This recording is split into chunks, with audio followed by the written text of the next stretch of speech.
नमस्कार विद्यार्थी मित्रांनो.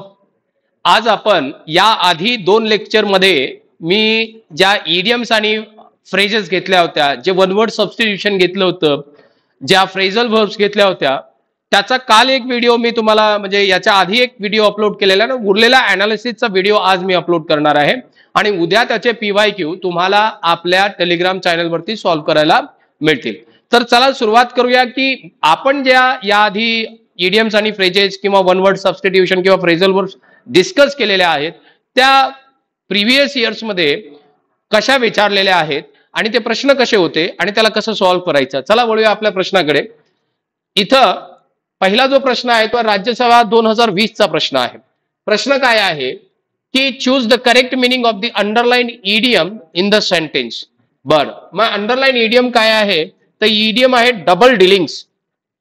Now, before we solve this question, let us read the question properly first. It says, choose the correct meaning of the underlined idiom. And now read the sentence. It says, I am a straightforward man. I am a straightforward man. That means, माझं जे काही आहे ते मी तोंडावर बोलणारा माणूस आहे. I do not believe in double dealings. Me double Dilling's मध्ये विश्वास करत नाही. ठीक आहे. मग आता डबल डिलिंग्स म्हणजे काय? आता तोंडावर बोलणारा व्यक्ती आणि एक तोंडावर न बोलणारा व्यक्ती म्हणजे एक स्ट्रेट फॉरवर्ड आणि एक स्ट्रेट फॉरवर्ड नसणारा असा हा विरुद्धार्थी अर्थ भासवणारा शब्द आपल्याला दिसतोय. मग डबल बिझनेस होते का? Double dealings? No, not at all. We are not talking about business over here. Therefore, the first option can't be our answer. Therefore, this first option can't be our answer. So we drop this answer or drop this option from the competition of answer. आपण त्याला drop करूया. त्यानंतर double profit. Are we talking about the profit? No, not at all. Since we are not talking about business, how the questions of double profit will arise over here. Therefore, हा पर्याय सुद्धा आपण इथं काय करणार आहोत? ड्रॉप करणार आहोत. मग उरलाय politics. Is there anything that we have discussed about politics in a sentence? No, not at all. Therefore, this option also can't be our answer. Then what is the answer? That is deceive. ठीक आहे. म्हणजे फसवणारा. फसवणारा म्हणजे कसा असतो?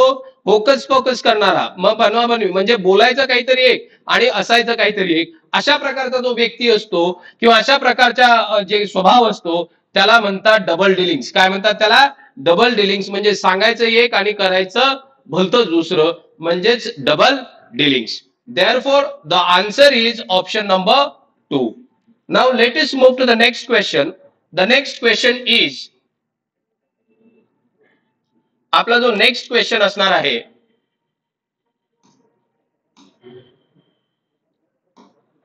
Next question जो आहे तो आहे, जस्ट अ मिनिट,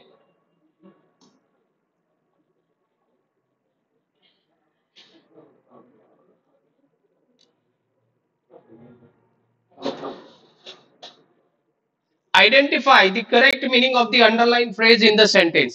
ठीक आहे. Now we got the phrase over here. I have been learning French off and on for some time past. काही दिवसापासून मी काय करतोय? शिकतोय. काय शिकतोय? I am learning French. Look at this sentence. I am learning what? French. It's a language. मग आता of and on चा अर्थ काय होतो ते याची मी तुम्हाला आणखीन एक दिली होती. ऑन अँड ऑफ ह्या प्रकारे सुद्धा याला वापरलं जातं. मी असं तुम्हाला सांगितलं होतं. आणि ऑन अँड ऑफचा अर्थ काय होतं तर मी सांगितलं होता याचा होतो अनियमितपणे. मराठीत काय होतो याचा? अनियमितपणे. इरेग्युलरली, अनियमितपणे. ऑन अँड ऑफचा अर्थ हा दिलेला आहे. कुठे आहे ऑन अँड ऑफ? तर हा इरेग्युलरली इथं दिलेला आहे. त्यामुळे तो आपला आन्सर होईल. रेग्युलरली होणार नाही. आपल्याला करेक्ट मिनिंग विचारलेला आहे. करेक्ट मिनिंग विचारलेला आहे, अपोजिट विचारलेलं नाही. Therefore this is our answer. Now what is sluggishly? Slowly. Sluggishly म्हणजे कसा? आळसपणानं एखादी गोष्ट करणे. आणि स्नॅपिली म्हणजे काय होते? तर snappily that means to perform something effectively. हा त्याचा अर्थ होतो. याचा अर्थ काय होतो? Snappily means effectively. आणि याचा अर्थ काय होतो? स्लगिशली म्हणजे स्लोली. याचा अर्थ काय होतो? स्लगिशली म्हणजे स्लोली याचा अर्थ होतो. एवढं लक्षात घ्या. त्यामुळे सेकंड आणि हा जो उरलेला आहे sluggishly, this can't be our answer and snappily also can't be our answer.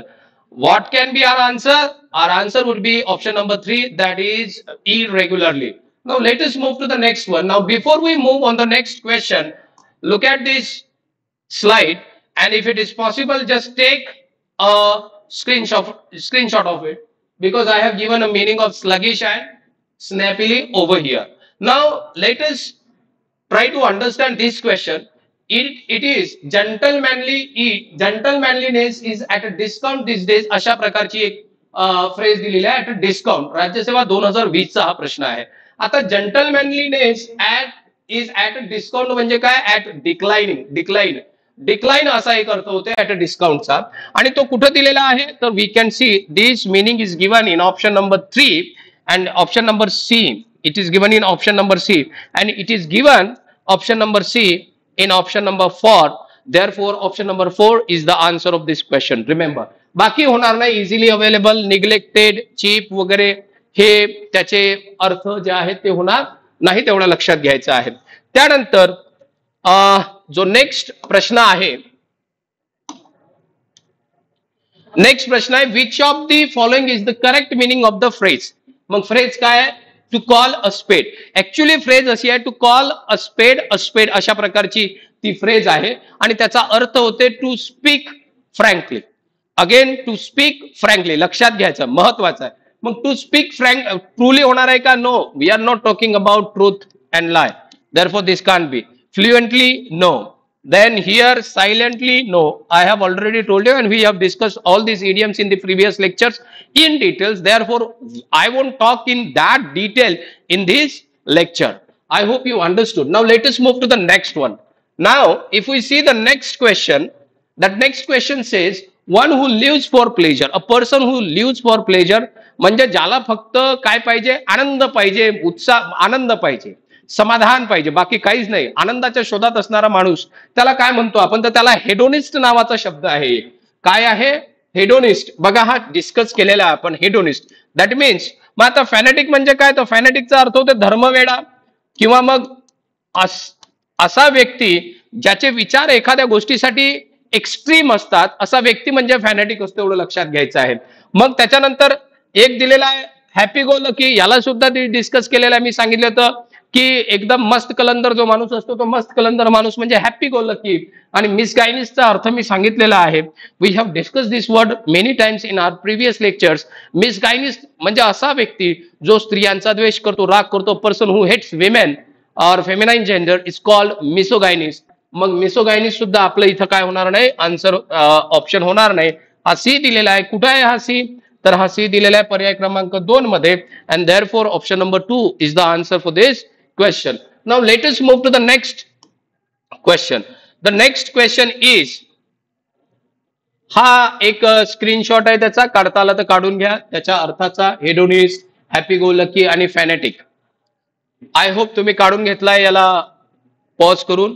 Next आहे choose the best meaning of the underline word, आणि इथं दिलेला आहे पायरेटेड. आता pirated across the sea, pirated across the road, याचा अर्थ ran fast, took fast turn or spin, looked anxiously, spoke loudly. No, not at all. मी सांगितलं होतं हा एक डान्स प्रकार असतो ज्याच्यात हात आणि पाय असं वर असतो. एक चित्र तुम्हाला दाखवलं होतं. मग ते कुठं आहे? त्याच्यात काय होतं? टूक a fast turn or spin. ठीक आहे. मग याचा ऑप्शन जे आहे ते आहे, उत्तर जे आहे ते ऑप्शन नंबर 2 आहे. त्यानंतर जो नेक्स्ट प्रश्न आहे, तो नेक्स्ट प्रश्न काय आहे? नेक्स्ट क्वेश्चन आहे 2022चा कंबाईन जुलैमध्ये जी कंबाईनचा ग्रुप बी चा पेपर घेण्यात आला होता त्याचा प्रश्न आहे. प्रश्न असा आहे, bank fail down from her purse. आता बँक म्हणजे काय? आता पर्स मधून बँक पडते म्हणजेच काय? तिच्या चाव्या पडल्या असतील, याच्या व्यतिरिक्त दुसरं काही नाही. मग काय? फायनान्शियल इन्स्टिट्यूशन ती तिच्या पाकिटात, तिच्या पर्समध्ये घेऊन फिरणार आहे का? नाही. मग काय? बॅलन्स घेऊन फिरणार आहे का? ते कशाचं? नाही. मग साइड ऑफ रिव्हर घेऊन फिरणार आहे का बँक? नाही. बँक म्हणजे येस, बँक म्हणजे नदीचा किनारा सुद्धा होऊ शकतो. मग उरलंय काय? Row of river, row of cage, not sorry river, row of cage. मग ते कीज ते कुठे दिलेलं आहे? D only. It is given in the option number 1 and therefore option number 1 is our answer. Now let us move to the next question. The next question is choose the nearest meaning of the underlined words and the sentence is the same contract mutatis mutandis will be given to each employee. mutatis mutandis चा अर्थ काय होतो? तर मी सांगितलेला आहे म्युटॅटिस म्युटॅन्डिसचा अर्थ होतो काही जे बदल आहेत ते बदल करणे. ठीक आहे, to make some changes in something म्हणजेच म्युटॅटिस म्युटॅन्डिस. मग इथं दिलेला कुठं आहे? Pointed printed in both sides of paper. No, not at all. This can't be your answer. We are not talking about printing. Folded in the middle of paper. No. Making small changes that are necessary. Yes, absolutely. On A4 size paper. No, not at all. This can't be option. This option can't be your answer. We got only third, which talks about the changes that are necessary, and therefore option number 3 is the answer. Now let us move to the next one. The next question is, choose the nearest meaning of the underlined item. And now, what is the underlying item? That is oncologist. His father is an oncologist. Oncologist means what? A person who treats cancer. A person who treats tumor is called oncologist. And what? Where is the option? One who studies pandemic. No. This can't be your answer. Pandemic naste. Pandemic साठी दुसरा शब्द आहे. Studies tumors. Yes, it is the answer. Now a person who studies pandemic, मग त्याला काय म्हणतात? तर त्याच्यासाठी एक वेगळा शब्द इथं आहे. तो शब्द असतो म्हणजे एपिडेमॉलॉजिस्ट. काय म्हणतात त्याला? एपिडेमॉलॉजिस्ट. म्हणजेच a person who studies what? Pandemic. मग त्याच्यानंतर जो इथं दिलेला आहे, one who is specialized in kidney disease. तर किडनी डिसीज मध्ये जो स्पेशलाइज असतो त्याला म्हणतात नेफ्रोलॉजिस्ट. आणि जो केसांचा अभ्यास करतो किंवा केसांचा स्पेशालिस्ट असतो त्याला म्हणतात trichologist. You can see one who studies loss of hair is called trichologist. हे त्याचे पर्याय इथं दिलेले आहेत. म्हणजे काय? A person who studies pandemic.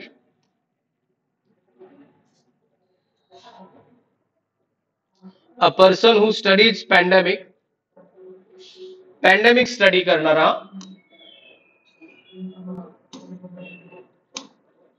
Pandemic जो स्टडी करेल त्याला नेफ्रोलॉजिस्ट. म्हणजे किडनीचा स्टडी करणारा, किडनीचा उपचार करणारा. ट्रिकोलॉजिस्ट म्हणजे काय? हेअर लॉसचा स्टडी करणारा जो असतो त्याला ट्रिकोलॉजिस्ट म्हणतात. एवढं लक्षात घ्यायचं आहे. And therefore the option that we needed for the answer was option number 2, that is tumours or cancer. कोण असतो ट्युमर्स किंवा कॅन्सरचा इलाज करणारा? That is oncologist. Now let us move to the next question, and the next question is, point out the incorrect sentence. Actually, here there is no sentence which is incorrect. They have given one odd sentence in these 4 sentences, and we have to find out which sentence is odd, and the sentence that would be the sentence that is odd would be the answer. Now let us read the first sentence. Many odd meals and their grinders are now absolute. Okay, fine. This is incorrect. This is incorrect. Why incorrect? Because the rest of the statements talks about the one word substitution. What is it? A person who hates mankind is misanthrope. A person who hates mankind त्याला काय म्हणतात? मिसअँथ्रोप. and who loves mankind त्याला काय म्हणतात?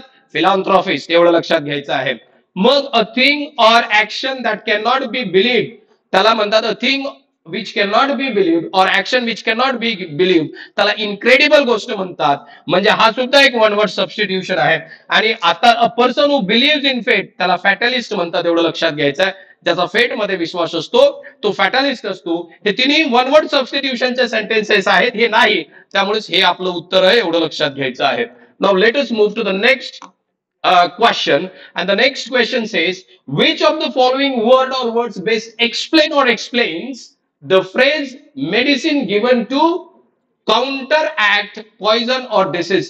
Disease किंवा poison वरती counter act करण्यासाठी काय दिलं जातं? कोणतं मेडिसिन औषध दिलं जातं? त्याला काय म्हणतात? तर त्याला आपण काय म्हणत असतो? अँटीडोट म्हणत असतो. काय म्हणत असतो त्याला आपण? अँटीडोट म्हणत असतो. लक्षात घ्यायचं आहे. मग अँटीडोट कुठं दिलेला आहे? Option number C. आणि कुठं दिलेलं आहे? Option number C. Option number C पर्याय क्रमांक 1 मध्ये दिलेला आहे. Therefore that is our answer. Now let us move. I have also given you over here the meanings of these antiseptics, allopathy and antibiotic. You can just take a screenshot of it. Better you take a screenshot of it. All right. Now let us move to the next question. I think all the questions are over. And I also hope that whatever questions I have explained you over here, you understood all of them, you understood the explanation. But still, if you do have any question, any doubt, do comment in the comment box. Whenever it is possible, I'll answer all your queries in the next video lecture. Thank you very much, guys. See you in the next video.